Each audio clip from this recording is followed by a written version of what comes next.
प्रभु की स्तुति हो। पीछे जो विषय हम सीख रहे थे, प्रभु यीशु मसीह सबसे अलग कैसे है, यानी मैं यीशु मसीह पर विश्वास क्यों करूं, उसमें क्या खास है जो औरों में नहीं है। तो उसमें हमने 3 बातें अब तक देखी। सबसे पहले हमने देखा था यीशु मसीह आदम के बीज से नहीं आया, जबकि सारी मानव जाति आदम की संतान है। यीशु कुंवारी के द्वारा आया। कुंवारी के द्वारा आने के कारण उसमें पाप नहीं है, यानी वो जन्म से ही निष्पाप है, पवित्र है। और दूसरा हमने देखा यीशु मसीह ने अपने जीवन काल में कभी पाप नहीं किया। वो अपनी मर्जी के लिए नहीं जिया। हमारी तरह हमने जब से होश संभाला हम अपनी मर्जी करते हैं। माँ बाप हमें समझाते हैं लेकिन फिर भी हम बलुआ करते हैं, अपनी मर्जी करते हैं। लेकिन यीशु के विषय में वो कहता है मेरा भोजन ये है कि मैं अपने भेजने वाले की इच्छा को पूरा करूं, अपने पिता की इच्छा को पूरा करूं और उसके कार्य को करूं। यानी यीशु मसीह का जीवन, उसने अपने जीवन काल में कभी भी पाप नहीं किया। लिखा है वो गाली सुनकर गाली नहीं देता था, उसके मुंह से कभी कोई छल की बात नहीं निकली थी, उसने कभी कोई उपद्रव नहीं किया। और तीसरी बात हमने देखा था जहां बाकी दुनिया अपनी मौत मरती है, अपनी मौत मरने का मतलब हर एक व्यक्ति पापी होने के कारण मरता है, लेकिन यीशु क्रूस पर जब मरा, क्यों मरा? अपने लिए नहीं मरा, क्योंकि वो निष्पाप था। मौत का उस पर कोई हक नहीं था। उसने पहले ही बोला था मुझे अपना प्राण देने का भी हक है और उसको वापस लेने का भी हक है। यानी उसने अपना प्राण खुद दिया। किसके लिए? हम पापियों के लिए, पापी मानव जाति के लिए यीशु ने अपना प्राण दिया। अकेले विश्वासियों के लिए नहीं, बल्कि पूरे जगत के लिए यीशु ने प्रायश्चित किया उस क्रूस की मृत्यु के द्वारा। तो ये 3 बातें हमने सीखी थी। आज चौथी बात हम देखेंगे, यीशु मरे हुओं में से जिंदा हो गया। अगर हम सारी मानव जाति में देखें, इतिहास हम पढ़ते हैं, कोई भी व्यक्ति जो इस धरती पर आया, वो पहले आदम से लेकर जो भी मरा, मरने के बाद आज तक कभी जिंदा हो नहीं पाया। क्यों हो नहीं पाया? क्योंकि मौत ने निगल लिया, क्योंकि मौत उससे ज्यादा बलवान है। हर एक व्यक्ति मौत के सामने बोना है, मौत के सामने लाचार है।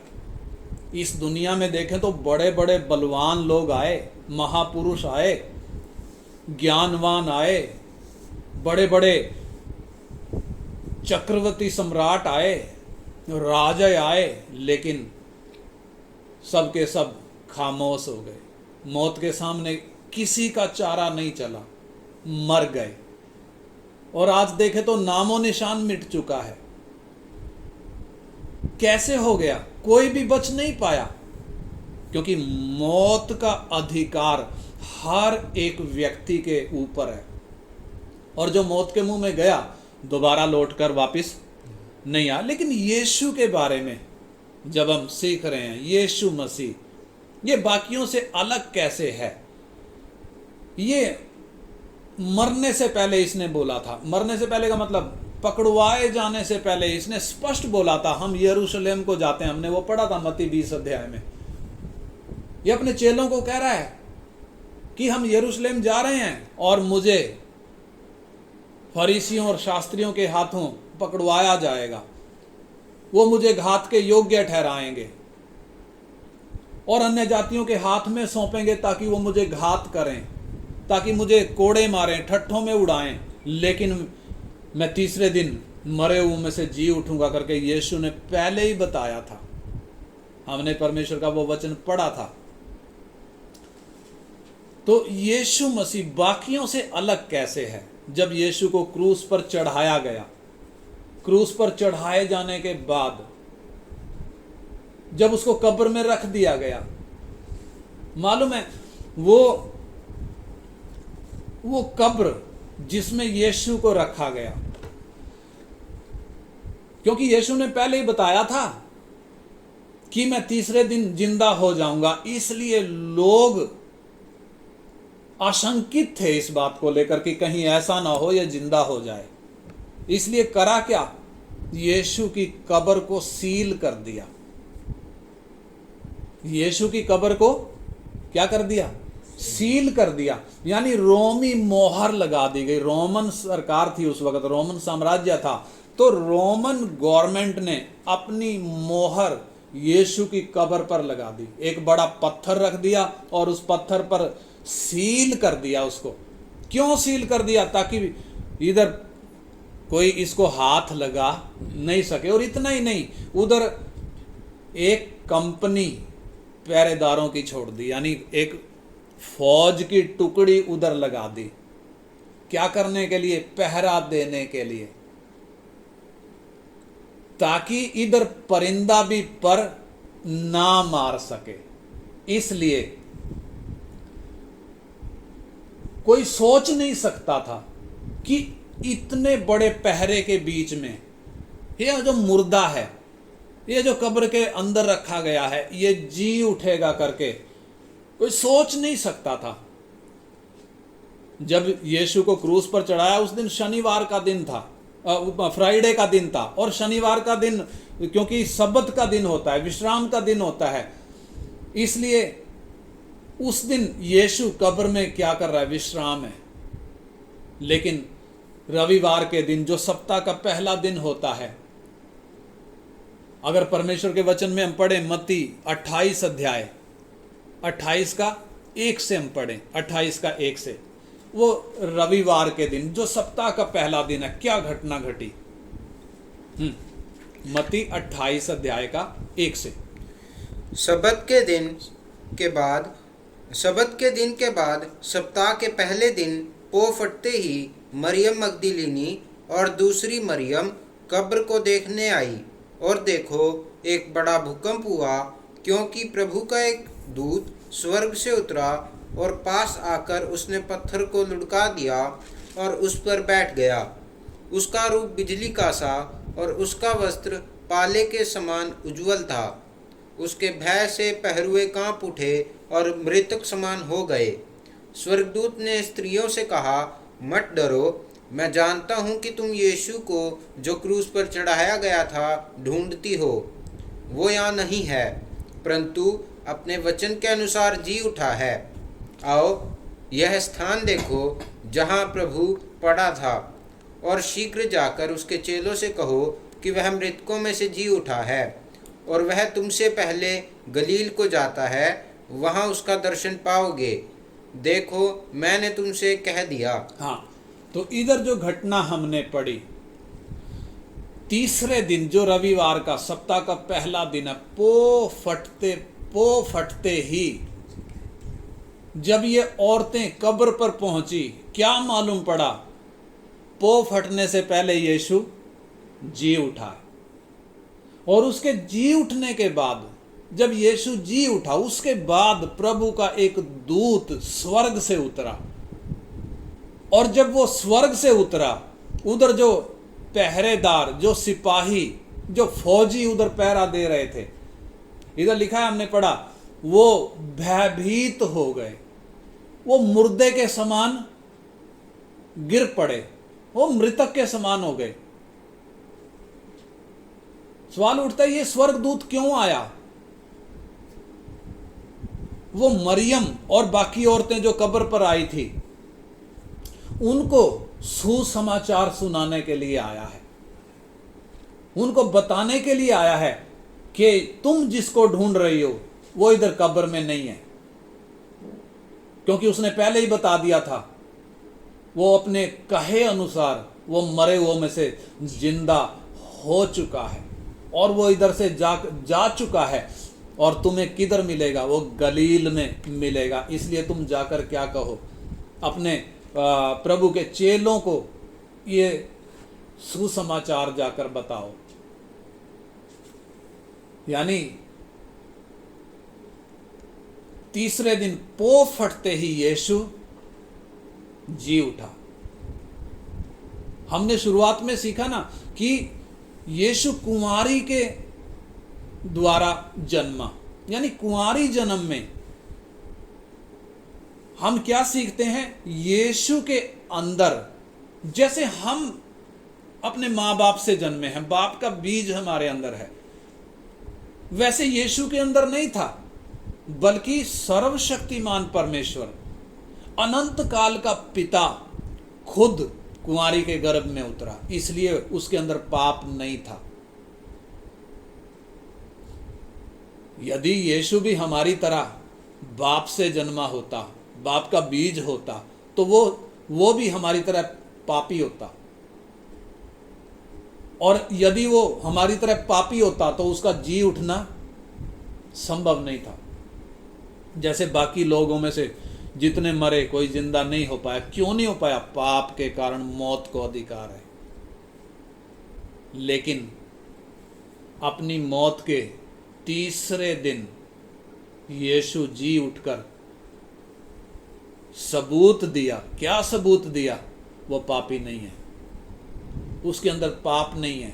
उसने अपना प्राण जैसे खुद सौंपा था उसको वापस ले लिया है। यीशु ने अपना प्राण खुद ही दिया था और अब क्या कर लिया है? उसको वापस खुद ही ले लिया है। आज इंसान को देखें तो भेड़ चाल की तरह इंसान चलता है। जैसे एक भेड़ चलती है उसके पीछे दुनिया हो लेती है। आज इंसान ऐसे ही चल रहा है। ऐसा इंसान जो पापी है, एक दिन मरेगा, जिसको अपने प्राण पर अधिकार नहीं है, उसके पीछे जा रही है। जो कहता है मैं गुरु हूं जी, मेरे वचन सुनो। अगर ऐसे गुरु को हम पूछ कर देखें कि हे गुरु जी, हे सतगुरु महाराज, आप जो सत्संग सुना रहे हैं, ये बड़ी भीड़ जो आपके पीछे है, क्या आपको अपने प्राण पर अधिकार है? अगर आपको अपने प्राण पर अधिकार नहीं है तो जब मौत आएगी तब आप कहां जाओगे? कहां जाकर छिपोगे?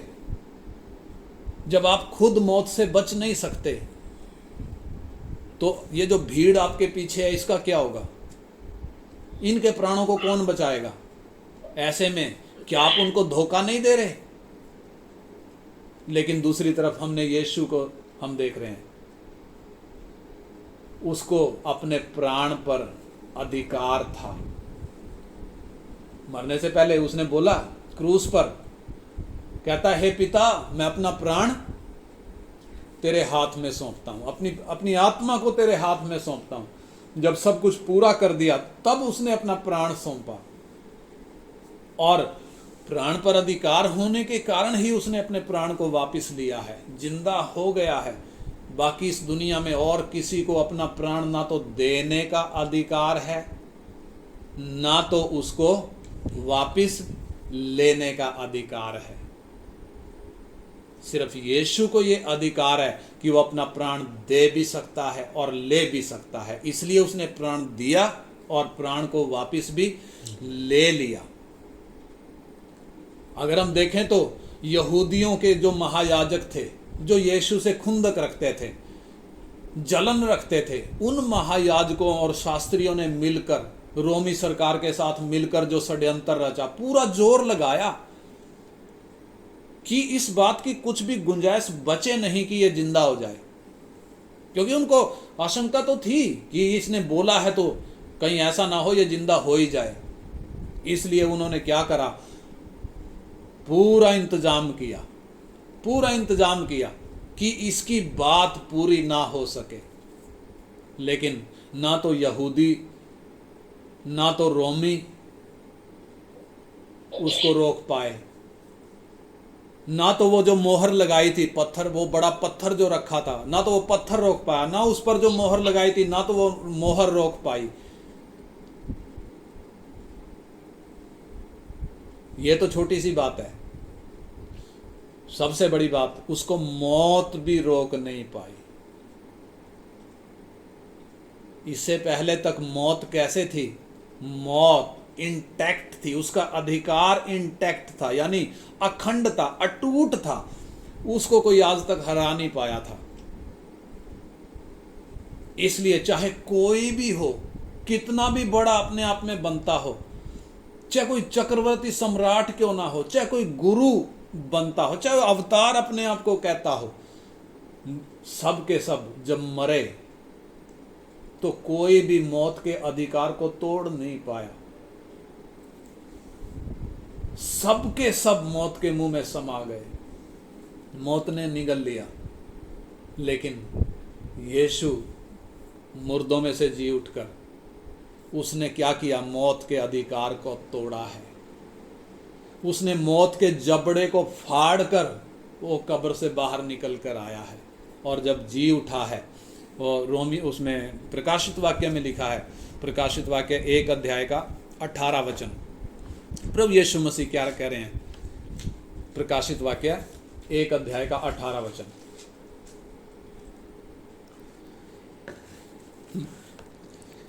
मैं मर गया था। हाँ, यीशु मसीह कह रहे हैं, सुनना ध्यान से, कह रहा है मैं मर गया था और अब देख मैं युगान युग जीवता हूँ। हाँ, मैं युगानुयुग जीवता हूँ, और मृत्यु और अधोलोक की कुंजियां मेरे ही पास हैं। हाँ, इधर जो बात हमने पढ़ी, मैं युगानुयुग जीवता हूँ, इसका मतलब अब जब जी उठा है, अब मौत का इसके ऊपर कोई अधिकार नहीं। अब ये कभी मरेगा नहीं, हमेशा तक जीवता है, युगानुयुग जीवता है, और मृत्यु और अधोलोक की कुंजियां मेरे पास हैं, ऐसा बोलता है। उसका मतलब क्या है? अब जो उस पर विश्वास करेगा, उस पर भी जो उस पर विश्वास करेगा, मौत को कोई अधिकार नहीं है, अधोलोक को कोई अधिकार नहीं है। इसलिए यीशु ने कहा, मैं अपनी कलीसिया बनाऊंगा और अधोलोक के फाटक उस पर प्रबल ना होंगे। जो इस यीशु पर विश्वास करता है, क्रूस पर चढ़ाए और मुर्दों में से जी उठे, इस यीशु पर जो विश्वास करता है, उस पर ना तो मौत का कोई हक है, और वो अधोलोक की आग में तड़पने के लिए भी नहीं जाएगा। ना तो मौत को हक है, ना तो अधोलोक को उसके जीवन पर कोई हक है। और इतना ही नहीं, प्रभु यीशु मसीह आगे भी कहते हैं, उधर अगर हम पढ़ें तो यूहन्ना 11 अध्याय का 25 और 26 वचन, यूहन्ना 11 अध्याय का 25 और 26 वचन, ध्यान से जरा कान खोलकर सुने। यीशु ने उससे कहा, पुनरुत्थान और जीवन मैं ही हूँ। हाँ, पुनरुत्थान और जीवन मैं ही हूँ। जो कोई मुझ पर विश्वास करता है, वो यदि मर भी जाए तो भी जिएगा। और जो कोई जीवित है और मुझ पर विश्वास करता है, हाँ, वो अनंत काल तक न मरेगा।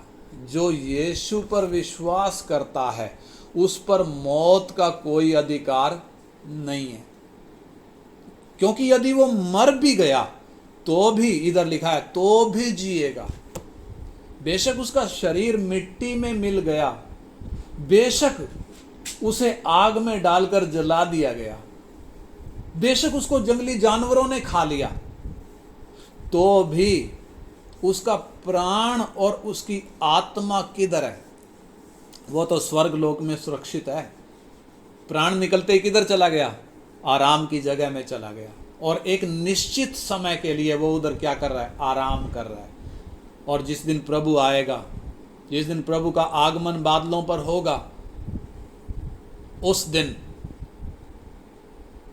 वो क्या हो जाएगा? जिंदा हो जाएगा। उसको एक ऐसा शरीर मिलेगा जो शरीर कभी बूढ़ा नहीं होगा। ये शरीर जो आज हमारे पास है, ये तो बूढ़ा है, बूढ़ा होता है। इसके तो बाल सफ़ेद होते हैं, इसकी आंखें कमज़ोर होती हैं, कान कमज़ोर हो जाते हैं, हड्डियां कमज़ोर होने लगती हैं।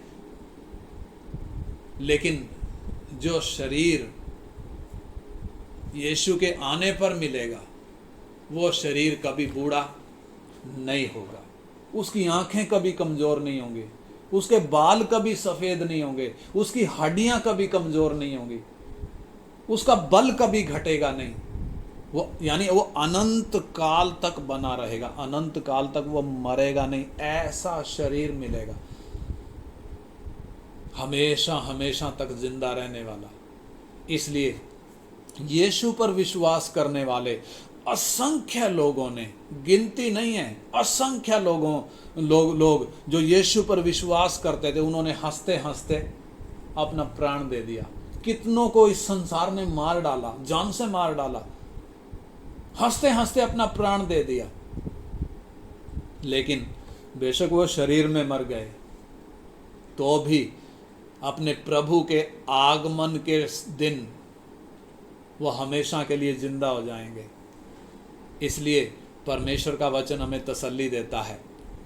अगर हम परमेश्वर के वचन को पढ़ें, पहला थिस्सलुनीकी 4 अध्याय 16 और 17 वचन, पहला थिस्सलुनीकी 4 अध्याय का 16 और 17 वचन, फर्स्ट थिस्सलुनियन 4 वर्स 16 एंड 17। क्योंकि प्रभु आप ही स्वर्ग से उतरेगा, हाँ, उस समय ललकार और प्रधान दूत का शब्द सुनाई देगा, हाँ, और परमेश्वर की तुरही फूंकी जाएगी, हाँ, और जो मसीह में मरे हैं, हाँ, वे पहले जी उठेंगे। हाँ, तब हम जो जीवित और बचे रहेंगे, हाँ, उनके साथ बादलों पर उठा लिए जाएंगे। हाँ। यानी प्रभु यीशु मसीह ने जो बात बोली ना कि जो मुझ पर विश्वास करता है वो यदि मर भी जाए तो भी जिएगा, और जो मुझ पर, जो जिंदा है और मुझ पर विश्वास करता है वो कभी नहीं मरेगा। उस बात का मतलब इधर समझाया गया है, इधर लिखा है, मैं दोबारा पढ़ता हूं। क्योंकि प्रभु आप ही स्वर्ग से उतरेगा, उस समय ललकार और प्रधान दूत का शब्द सुनाई देगा, और परमेश्वर की तुरही फूंकी जाएगी, और जो मसीह में मरे हैं वे पहले जी उठेंगे। कौन जी उठेंगे? जो यीशु मसीह पर विश्वास करते हुए मरे हैं वो जी उठेंगे।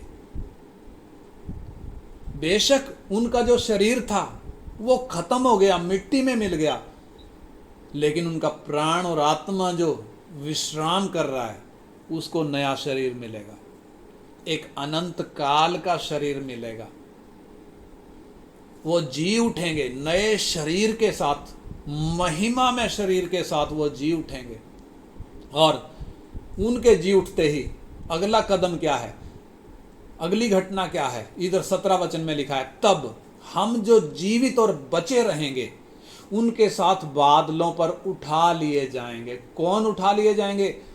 हम जो जीवित और बचे रहेंगे, यानी जो विश्वास में मरे हैं पहले वो जिंदा होंगे, और दूसरे नंबर पर जो जिंदा हैं और विश्वास में हैं वो क्या हो जाएंगे? वो बदल कर बादलों पर उठा लिए जाएंगे। यानी ये मिट्टी का शरीर बदल कर महिमा में शरीर में तब्दील हो जाएगा, अविनाशी शरीर में तब्दील हो जाएगा, और बादलों पर उठा लिए जाएंगे। और इधर लिखा है, उनके साथ बादलों पर उठा लिए जाएंगे कि हवा में प्रभु से मिलें, और इस रीति से हम सदा प्रभु के साथ रहेंगे। यानी हमेशा हमेशा तक हम किधर रहेंगे? प्रभु के साथ रहेंगे। प्रभु ने लिखकर हमारे हाथ में वो दिया है, हमें वो आशा है, हम वो बाट देखते हैं। और एक और वचन उसमें पहला कुरिन्थी 15 अध्याय में लिखा है, पहला कुरिन्थी 15 अध्याय, फर्स्ट कोरिन्थियंस चैप्टर 15, उसका 51 से 55, 51 से लेकर 55। ये घटना जब होगी, जो घटना मैं बता रहा हूँ ना, पहले मुर्दे जी उठेंगे और फिर जो जिंदे हैं वो बदल कर उठाए जाएंगे। कौन? विश्वासी। जो विश्वास नहीं करते उनकी बात नहीं है, इधर विश्वासियों की बात है। जो विश्वास में मरे हैं पहले वो जिंदा होंगे, और जो विश्वासी जिंदा हैं फिर वो बदल कर उठाए जाएंगे। पहला कुरिन्थी 15 अध्याय का 51 से 55। देखो मैं तुमसे भेद की बात कहता हूँ, देखो मैं तुमसे भेद की बात कहता हूँ। हम सब नहीं सोएंगे, हम सब नहीं सोएंगे। सोने का मतलब हम सब नहीं मरेंगे, परंतु सब बदल जाएंगे। हाँ, हम क्या हो जाएंगे? बदल जाएंगे। और ये क्षण भर में, और ये कितनी देर में होगा? ये क्षण भर में, पलक मारते ही, पलक झपकते ही, अंतिम तुरही फूंकते ही होगा। हाँ, यानी इसमें कितनी देर लगेगी? मुर्दे जिंदा होने में और जो जिंदा हैं बदल कर उठाए जाने में कितनी देर लगेगी? जितनी देर में हम पलक झपकते हैं, क्षण भर में ही ये हो जाएगा। अंतिम तुरी फूंकते ही होगा। और आगे, क्योंकि तुरही फूंकी जाएगी तुरी फूंकी जाएगी और मुर्दे अविनाशी दशा में उठाए जाएंगे। हाँ, मुर्दे अविनाशी दशा में उठाए जाएंगे। कौन मुर्दे? जो विश्वास में मरे हैं, वो अविनाशी दशा में, यानी ऐसी दशा में उठेंगे जो अविनाशी है, यानी फिर कभी मरेंगे नहीं। और हम बदल जाएंगे। और हम जो जिंदा हैं, हम बदल जाएंगे। बदल क्या जाएंगे का मतलब हमारा शरीर बदल जाएगा। ये मिट्टी का शरीर स्वर्ग में नहीं जा सकता, ये इस धरती का है, इस धरती पर ही रहेगा। ये शरीर स्वर्ग में जा नहीं सकता। इसलिए जब आपने देखा होगा, जब एस्ट्रोनॉट्स इंटरनेशनल स्पेस स्टेशन में जाते हैं, अंतरिक्ष में जब जाते हैं, तो कैसे जाते हैं? उनको रॉकेट के साथ बड़े जोर से धकेला जाता है, तब वो ऊपर जाते हैं। यानी उनको रॉकेट लेकर जाता है। कारण क्या है? रॉकेट को क्यों लेकर जाना पड़ रहा है? क्योंकि यह शरीर ऊपर जा नहीं सकता। ये इस धरती का है, इस धरती की मिट्टी से बना है, इसी धरती के लिए है, ये स्वर्ग के लिए नहीं है। इसलिए हम इससे ज्यादा प्यार ना करें। हम अपने प्राण से और अपनी आत्मा से प्यार करें, उसकी चिंता करें जो अनंत काल तक रहेगा। हाँ, हमें एक नया शरीर मिलेगा जो अनंत काल का है, लेकिन वो कब मिलेगा? जब हम विश्वास में खरे निकले हैं। इधर लिखा है, मुर्दे अविनाशी दशा में उठाए जाएंगे और हम जो जिंदा हैं हम बदल जाएंगे। हाँ, क्योंकि अवश्य है कि ये नाशवान दे अविनाश को पहन ले। अविनाश को पहन ले। नाशवान दे यानी ये जो हमारी देह है, आज हमारा जो शरीर है, ये नाशवान दे, ये किसको पहन ले? अविनाशी को पहन ले। हाँ, और ये मरणहार दे, हाँ, अमरता को पहन ले। हाँ, मरणहार यानी जो मरने वाली ये देह है, ये किसको पहन ले? अमरता को पहन ले। ये अवश्य है, तभी हम स्वर्ग में पहुंच पाएंगे। और फिर आगे, और जब ये नाशवान अविनाश को पहन लेगा, हमारा ये नाशवान शरीर जब किसको पहन लेगा? अविनाशी को पहन लेगा। और ये मरणहार अमरता को पहन लेगा। हाँ, तब वो वचन जो लिखा है पूरा हो जाएगा। हाँ, जय ने मृत्यु को निगल लिया। हाँ, हे मृत्यु तेरी जय कहाँ रही? तेरी जय कहाँ रही? हे मृत्यु तेरा डंक कहाँ रहा? तेरा डंक कहाँ रहा? इसलिए जिसने अपना जीवन यीशु को सौंपा है, कौन से यीशु को? दो यीशु का प्रचार आज इस धरती पर हो रहा है। दो प्रकार के यीशु का, एक तो चंगा करने वाला, आशीष देने वाला, और दूसरा उद्धार देने वाला, जीवन देने वाला। वो कौन सा है? वो है क्रूस पर चढ़ाया गया यीशु, मुर्दों में से जी उठा हुआ यीशु, जिसने उस क्रूस पर चढ़ाए और मुर्दों में से जी उठे यीशु को अपना प्रभु और अपना उद्धारकर्ता स्वीकार किया है, जिसने उसको अपना जीवन सौंपा है, वही मर भी गया तो भी जिएगा। और अगर जिंदा है, विश्वास करता है, वो बदल जाएगा, अविनाशी को पहन लेगा, अमरता को पहन लेगा और अनंत काल तक किधर रहेगा? प्रभु के साथ रहेगा। आज बहुत लोग धोखे में हैं। क्यों धोखे में हैं? कौन से यीशु पर विश्वास करते हैं? उनके लिए यीशु चंगा करने वाला यीशु है, यीशु आशीष देने वाला यीशु है। वो सोचते हैं मैं यीशु के पास आऊँगा तो मेरी बीमारी ठीक हो जाएगी, यदि मैं विश्वास करूँगा तो वो मुझे आशीष देगा, मेरा मकान बन जाएगा, मुझे नौकरी मिल जाएगी, मेरा बिजनेस चल पड़ेगा, शादी नहीं हो रही है तो मेरी शादी हो जाएगी, संसार में मेरे दुखों का अंत हो जाएगा, मेरे कष्ट मिट जाएंगे। ऐसा विश्वास करने वाले धोखे में हैं, भ्रम में हैं। इसलिए हे भाई, हे बहन, यदि आप ऐसा विश्वास करते हैं, ऐसे यीशु पर यदि आप विश्वास करते हैं, आप धोखे में हैं। आपको लज्जित होना पड़ेगा। आज बहुत लोग इस धोखे में पड़कर यीशु के पास आ जाते हैं और इन चीजों का लालच देने वाले आज दुनिया में बहुत उठ खड़े हुए हैं, बहुत उठ खड़े हुए हैं। बहुत से झूठे प्रचारक, बहुत से झूठे भविष्यवक्ता, बहुत से झूठे प्रेरित उठ खड़े हुए हैं और क्या कहते हैं, यीशु के पास आ जाओ, तुम्हें चंगाई मिलेगी, तुम्हारा दुष्ट आत्मा निकल जाएगा, तुम यीशु पर विश्वास करोगे तो तुम्हें आशीष मिलेगी, तुम्हारा बैंक बैलेंस बढ़ जाएगा। और ऐसा कहकर वो भीड़ की भीड़ को धोखा दे रहे हैं, भरमा रहे हैं। इसलिए हे भाई, हे बहन, वो आपको किधर लेकर जाएंगे यदि आप उनके पीछे गए तो? विनाश की ओर।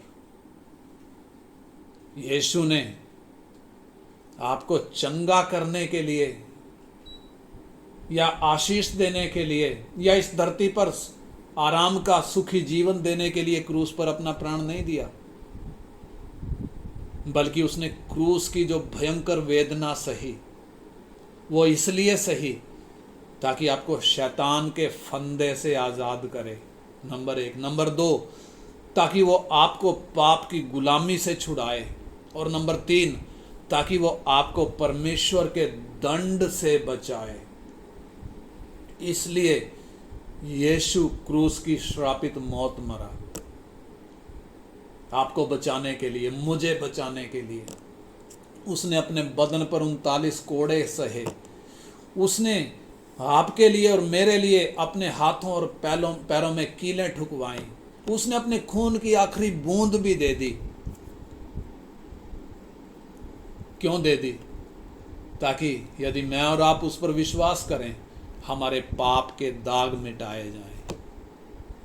उसने आपके और मेरे लिए मौत का स्वाद चखा ताकि हमें मौत के शिकंजे से छुड़ाए, हमें अनंत काल का जीवन देने के लिए उसने अपना प्राण पानी की तरह उंडेल दिया। क्या आपको एहसास है? क्या आपको विश्वास है? वो मेरी और आपकी तरह पापी नहीं था। 33.5 साल इस धरती पर उसने जीवन बिताया, कभी उसने कोई पाप नहीं किया, वो निष्पाप था। इसलिए मौत उसको बांध कर रख नहीं सकी। जैसा उसने कहा था मैं तीसरे दिन जी उठूंगा, वो तीसरे दिन जी उठा। जो उस क्रूस पर चढ़ाए हुए और उस मुर्दों में से जी उठे यीशु को अपना जीवन सौंपता है, जो उसका अंगीकार करता है, जो उस पर विश्वास करता है, यानी जो उसको अपना प्रभु और उद्धारकर्ता स्वीकार करता है, उस पर मौत को भी कोई हक नहीं है। इसलिए ऐसा व्यक्ति मौत से डरता नहीं है, वो मौत को ललकारता है। क्या कहकर? हे मृत्यु, तेरी जय कहाँ रही, तेरा डंक कहाँ गया। इसलिए आइए हम विचार करें, इन वचनों पर विचार